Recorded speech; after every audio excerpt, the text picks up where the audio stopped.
Tata steel chess ಟೂರ್ನಿಯಲ್ಲಿ ಭಾರತದ ಆಟಗಾರ್ತಿಗೆ ಅವಮಾನ ಆಗಿದೆಯಾ? ಭಾರತದ ಆಟಗಾರ್ತಿ ವೈಶಾಲಿಗೆ ಶೇಕ್ ಹ್ಯಾಂಡ್ ನಿರಾಕರಿಸಿದ್ದಾರೆ ಎದುರಾಳಿಯವರು.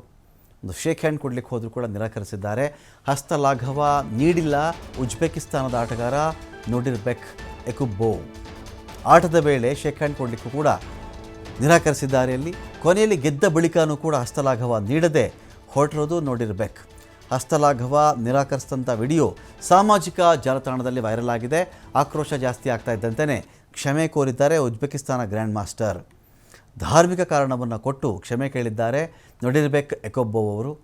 ಸ್ಪಷ್ಟನೆ ಇಷ್ಟೇ, ವೈಶಾಲಿ ಮತ್ತು ಅವರ ಸಹೋದರ ಪ್ರಜ್ಞಾನಂದ ಬಗ್ಗೆ ಗೌರವ ಇದೆ, ಆದರೆ ಧಾರ್ಮಿಕ ಕಾರಣದಿಂದಾಗಿ ನಾನು ಅನ್ಯ ಮಹಿಳೆಯನ್ನು ಮುಟ್ಟಲಾರೆ. ಈ ವೇಳೆ ಏನಾಯಿತು ಅನ್ನೋದನ್ನು ನಾನು ವೈಶಾಲಿ ಅವರಿಗೆ ವಿವರಿಸ್ತೀನಿ. ಮಹಿಳೆ ಮತ್ತು ಭಾರತೀಯ ಚೆಸ್ ಆಟಗಾರರ ಬಗ್ಗೆ ನನಗೆ ಅಪಾರ ಗೌರವ ಇದೆ.